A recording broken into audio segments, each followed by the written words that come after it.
Ini membingungkan bangsa-bangsa lain. Membingungkan bangsa-bangsa lain. Dan juga mengharukan bagi saya. Kalau pipi kiri kita ditempeleng, kita harus kasih pipi kanan. Betul. Presiden Republik Indonesia Prabowo Subianto menghadiri puncak perayaan Natal Nasional 2025 di Jakarta pada Senin 5 Januari 2026. Dalam pidatonya, Presiden menyampaikan pesan kuat mengenai persatuan, perdamaian, dan tekad pemerintah untuk mengelola kekayaan negara demi kesejahteraan seluruh rakyat. Di tengah situasi dunia yang penuh ketidakpastian dan konflik, Presiden Prabowo mengajak masyarakat bersyukur karena Indonesia tetap damai. Ia menyoroti sebuah survei terbaru dari Harvard dan Gallup yang menempatkan Indonesia sebagai negara dengan rakyat paling bahagia di dunia. Meski merasa terharu, Presiden mengakui bahwa masih banyak rakyat yang hidup dalam kesederhanaan dan belum sejahtera secara ekonomi, sehingga menjadi tugas pemerintah untuk memperbaikinya. Pada kesempatan ini, saya ingin menyampaikan bahwa sesungguhnya di tengah dunia yang penuh ketidakpastian, penuh gejolak, perang di mana-mana,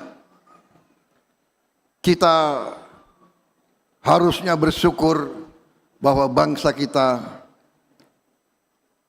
sampai hari ini mengalami keadaan damai. Kita mengerti negara sebesar ini pasti ada perselisihan faham, ada konflik, ada perseteruan, ada persaingan.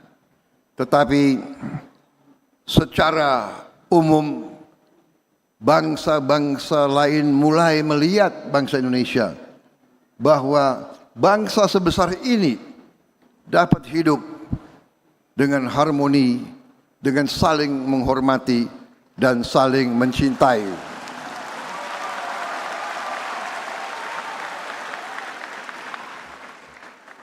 Saudara-saudara sekalian, baru saja keluar sebuah survei dunia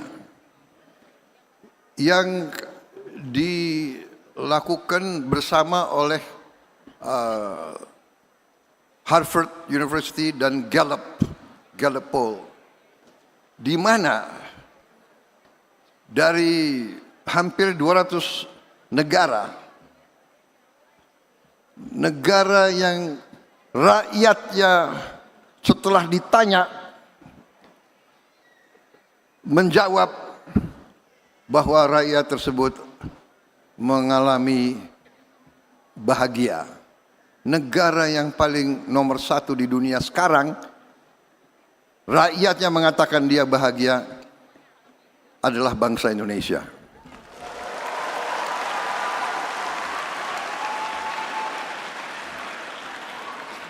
Ini mengharukan bagi saya, karena saya faham bahwa sebagian besar rakyat kita sesungguhnya masih mengalami kehidupan yang sangat-sangat sederhana, yang berada dalam keadaan harus kita akui, keadaan yang belum sesungguhnya sejahtera.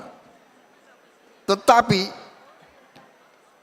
kalau ditanya masih mengatakan bahwa dia bahagia. Ini membingungkan bangsa-bangsa lain. Membingungkan bangsa-bangsa lain. Dan juga mengharukan bagi saya.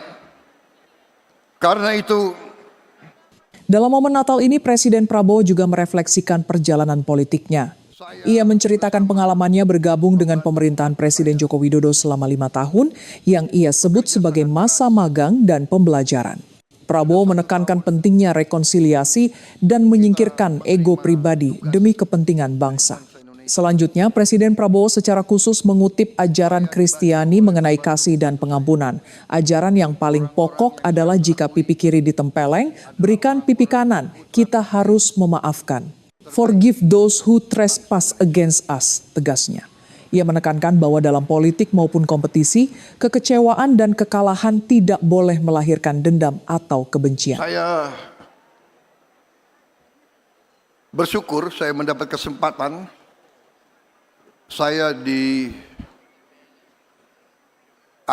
bergabung dalam pemerintah Presiden Joko Widodo selama 5 tahun. Selama 5 tahun saya masuk ke dalam kekuasaan eksekutif. Jadi bagi saya 5 tahun itu adalah semacam masa magang, masa pembelajaran.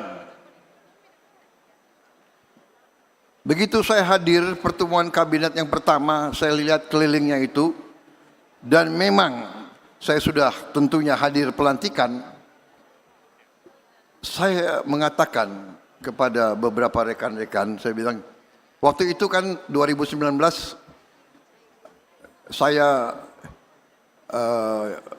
kandidat yang kalah, ya kan? Tapi saya waktu masuk ruang kabinet, saya melihat dan saya katakan, seandainya saya menang, sebagian besar kabinet itu pasti saya ajak membantu saya. Dan itu terbukti begitu saya jadi presiden, ya banyak dari mereka masih tetap saya ajak. Kenapa? Karena memimpin, mengelola dan mengendalikan pemerintahan untuk sebuah negara sebesar ini harus terdiri dari putra-putri terbaik. Tidak bisa kita sembarangan. Jadi saudara-saudara, memang kita harus akui dengan kebaikan bangsa Indonesia, elitnya juga banyak yang, ya mau dikatakan apa ya, gak tahu. Pengalaman saya semakin tinggi di masyarakat, sesungguhnya semakin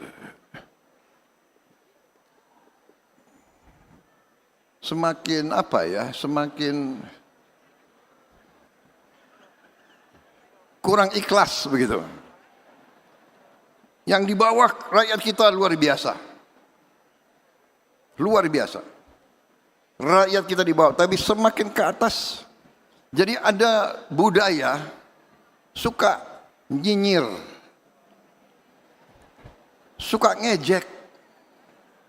Apa yang dibuat oleh bangsa sendiri nggak bagus. Ini aneh ini, tapi tidak apa-apa. Karena ini banyak pendeta, banyak romo, ya kan. Jadi kita harus selalu sekarang bicara kebaikan. Yeah. Saudara-saudara, keluarga saya sebagian itu Nasrani.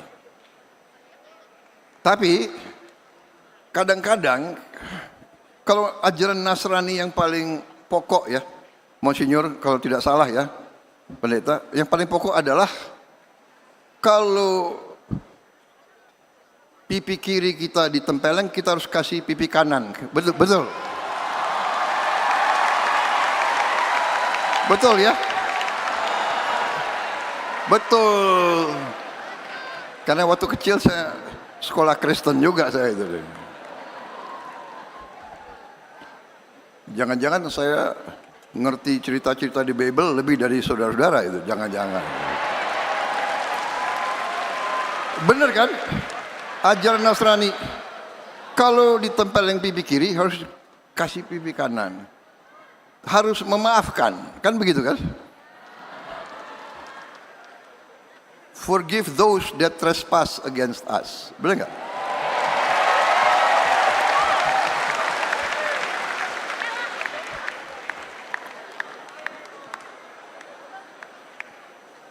Forgive us our trespasses as we forgive those that trespass against us. Jadi saya sebenarnya ya bagi saya itu selalu ingin cari kebaikan daripada ketidakbaikan. Saya ingin cari persatuan daripada perpecahan.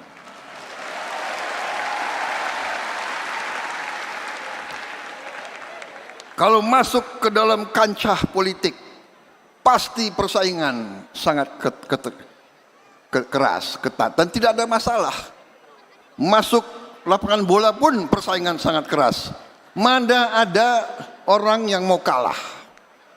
Benar? Iya kan? Waktu kita kalah, sepak bola saja sedihnya bukan main. Aku kalah Pilpres berapa kali itu, udah lupa.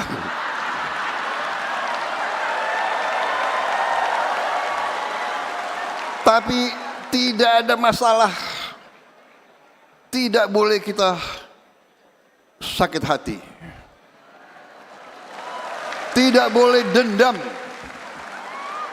Tidak boleh benci. Dan itu saya berusaha untuk teguh pada pendirian itu.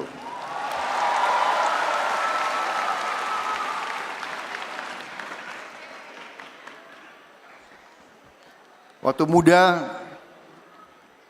muda di Jakarta sebagai anak muda, kita selalu mau belajar bela diri. Kenapa? Kita tidak mau kalah kalau kita berkelahi. Jadi saya cari guru kemana-mana. Dan semua guru temu yang hebat silatnya itu selalu mengajarkan, Prabowo, kamu harus berani. Tapi jangan dendam dan jangan benci. Dan ini saya kira ajaran semua agama kita. Jadi saya kadang-kadang kalau di keluarga saya, beberapa saudara saya malah suka marah sama saya. Bowo, kamu kenapa selalu, dia dulu begini-giniin kamu. Saya bilang, itu kan dulu. Sekarang keadaannya harus bersatu. Harus bekerja sama. Dan saudara-saudara, ini saya mau gunakan kesempatan ini. Mumpung dikasih podium kan kita. Karena ada podium dan saya presiden, saudara terpaksa dengar. Benar kan? Panitia nggak berani ingatkan saya, waktu Pak. Awas. Pokoknya ini podium ya suka presiden berapa lama. Masih kuat dengar saya? Mau kuat gak kuat, saudara harus dengar saya. Jadi, saudara-saudara, tidak hanya itu memang ajaran hampir semua agama. Itu ajaran guru-guru yang bijak. Tapi itu juga analisa geopolitik. Analisa geopolitik. Pakar-pakar geopolitik di dunia melihat Indonesia ini luar biasa, sangat kaya. Sekarang masalahnya adalah bagaimana kekayaan ini kita jaga, kita kelola untuk bisa dinikmati oleh seluruh rakyat Indonesia. Ini harus kita akui. Saudara-saudara, jangan kita bangga dengan hanya kata-kata kaya, produksi ini, milik itu. Tidak, kita harus sekarang berjuang agar kekayaan itu benar-benar dinikmati oleh seluruh rakyat Indonesia.